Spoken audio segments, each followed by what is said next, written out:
impressed by the rookie defensive back. And that just raises a key question. Why has he been on the practice squad for 14 weeks?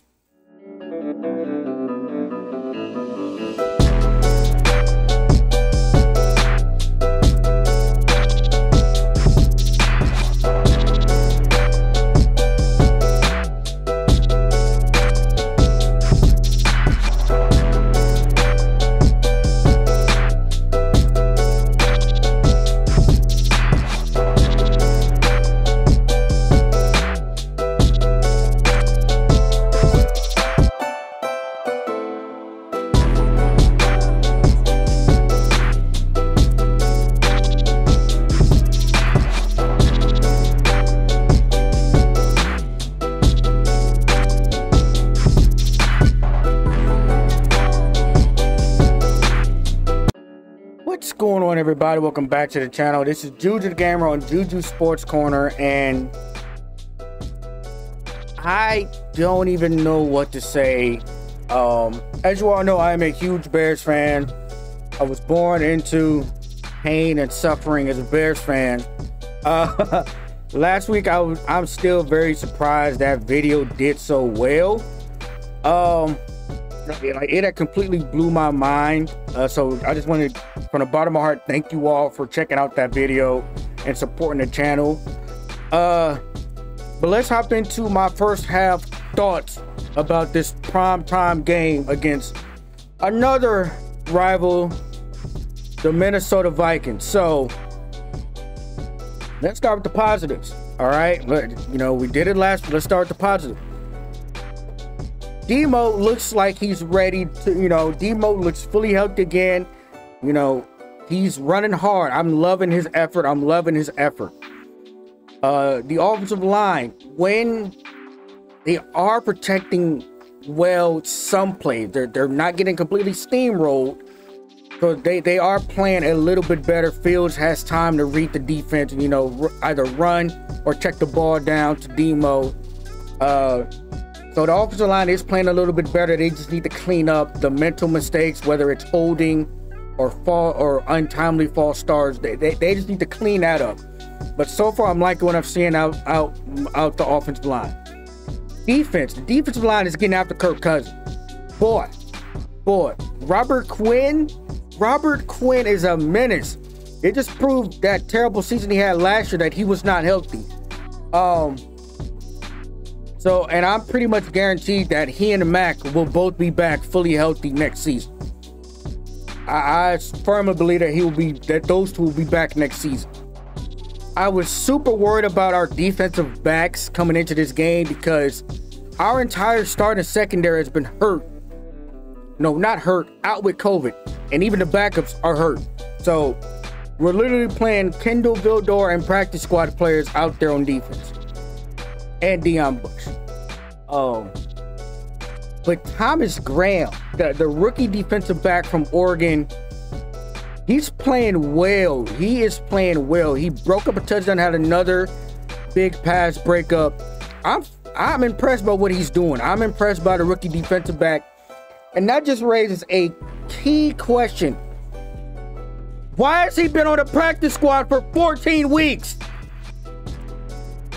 Literally, I've been watching either Kendall Vildor, Duke Shelley, and Artie Burns get burned for 14 weeks because we have no other corners outside Jalen Johnson. And you mean to tell me now that Jalen Johnson is out with COVID, we had a good, well, at least a solid defensive back on the practice squad this entire time? Seriously? Seriously, it took us 14 weeks to put him out there on the field just to see what he can do? Really? I just don't know with this team, man. I just don't know with this team. Another bad issue is ball security.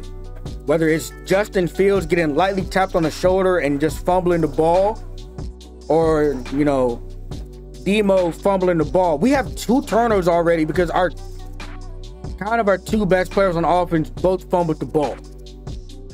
And Justin Fields has 11 fumbles. This entire offseason, I need him to work on ball security.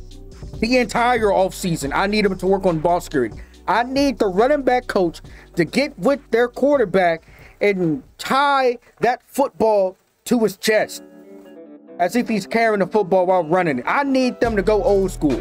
Have him carry a football around and have the guys rip at it the entire offseason. I don't care what he's doing, but that needs to be the assignment this offseason. The receivers.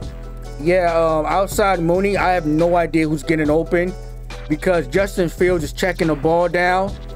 And apparently, David Montgomery is a better pass catcher than our tight end who we drafted second round because he has a... Why is somebody calling me? What is happening?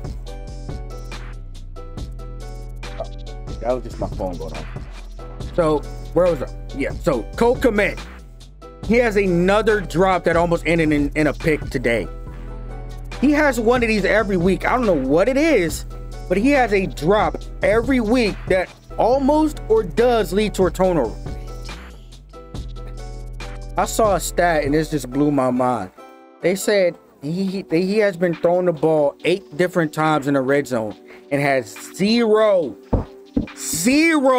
touchdowns as a tight end in the NFL in the red zone.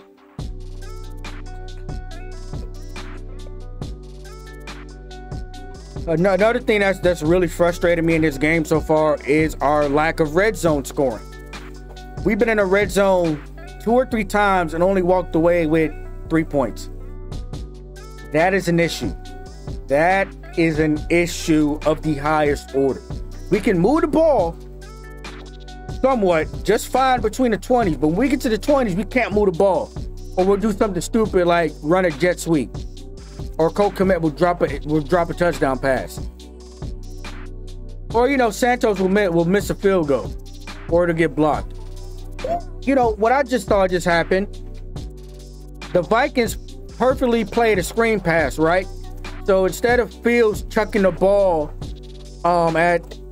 just throwing the ball, because had he just threw the ball, it'd have been an incomplete pass. He held onto the ball and got sacked and then fumbled.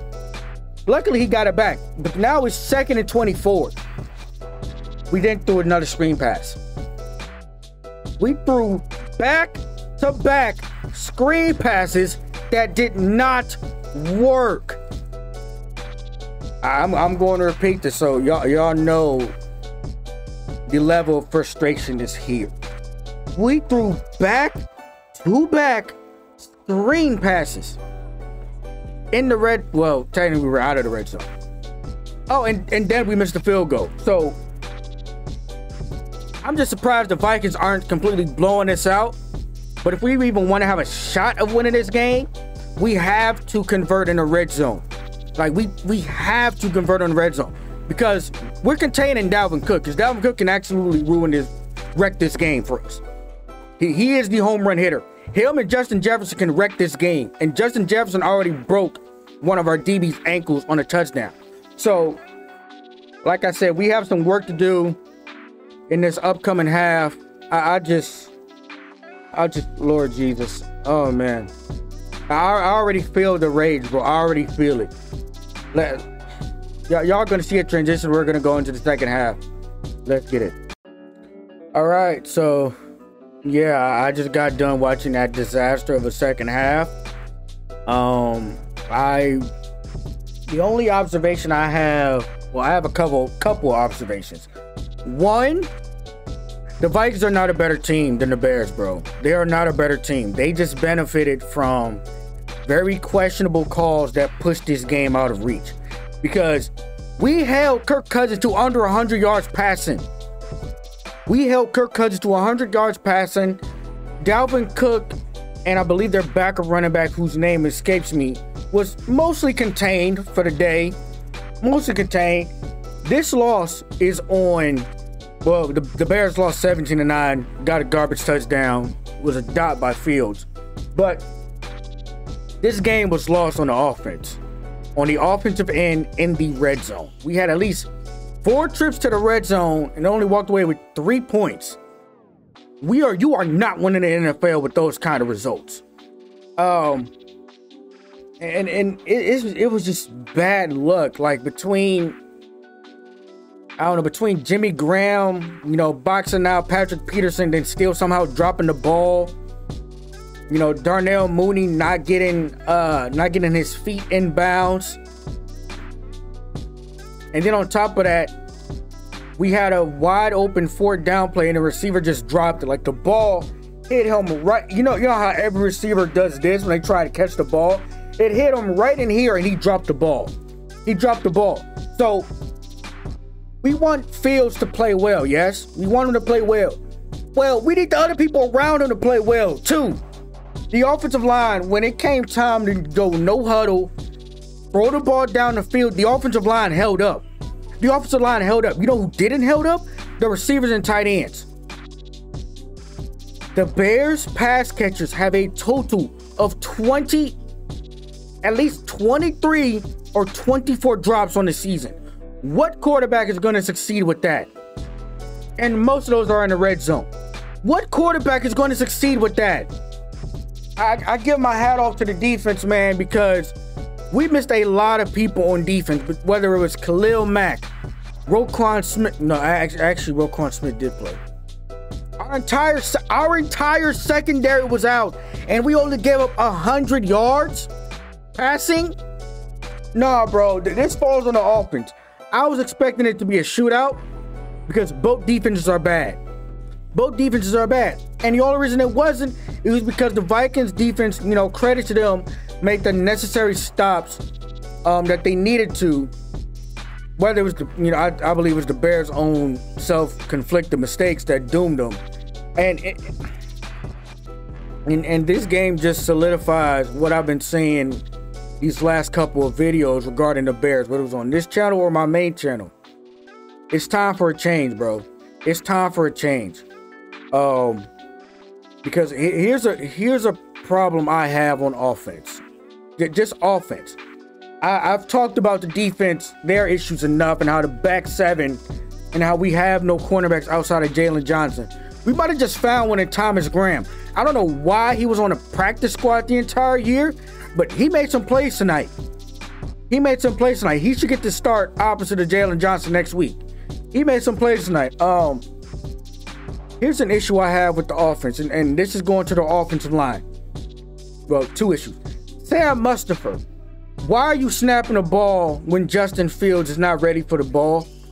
This is like the 4th week in a row he's done this. He's done this several times. He has done this several times this year. He has snapped the ball when Justin Fields was not ready for the ball, and it ends up almost being a turnover. Or it has been a turnover. We need a new center. Immediately need a new center. None of our starting O-line is picking up Justin Fields when he's getting knocked to the ground. None of them are, getting up in defensive line faces after he's getting hit out of bounds and late. After he's getting hit late. Except for Tevin Jenkins, who's a rookie, who started in his first game. They literally said that is the first player on the offensive line to do that all season. Now, sure, he might have got a personal foul call. I'm not minding that. He's sticking up for his quarterback. As an offensive lineman, that's what you're supposed to do. Protect your protect your quarterback and have his back. But the veteran on the offensive lineman wanted to get at Tevin Jenkins for sticking up for his quarterback. Man, get that. I almost said something, bro. I almost said something. We basically need a whole new receiving core because what I saw today was pitiful. Was pitiful. If it's not going to Mooney or Demo, nobody's getting open, or Khalil Herbert on the check down. Nobody's getting open, and when they do, it's either going to be a drop or unnecessarily contested catch. The Vikings are not a better team than the Bears, bro. As bad as the Bears are, the Vikings are not a better team. The Bears controlled the line of scrimmage. Had we not just made simple mistakes, had we not shot ourselves in the foot, we could have won this game. And that just lets me know Kirk Cousins is who I think he is, and he is not a good quarterback. He is a serviceable, stat-padding quarterback. The Vikings are not a better team. The Bears just beat themselves. We need a whole new receiving core that'll actually get open and actually catch the ball. This was just a pitiful performance, and the main reason why it just reiterates the fact that Nagy and Pace have to go. Not at the end of the season. They have to go Monday. They have to go tomorrow. Their key card should not work tomorrow. This was just a pitiful game. Just pitiful all around. And if you made it this far, please make sure you leave a like, hit that subscribe button for your boy. Make sure you hit that bell notification so you're notified every single time I upload. And I'm getting out here before I completely lose my mind, because I could go on for about 20 more minutes. I'll see you all in the next video, y'all. Peace.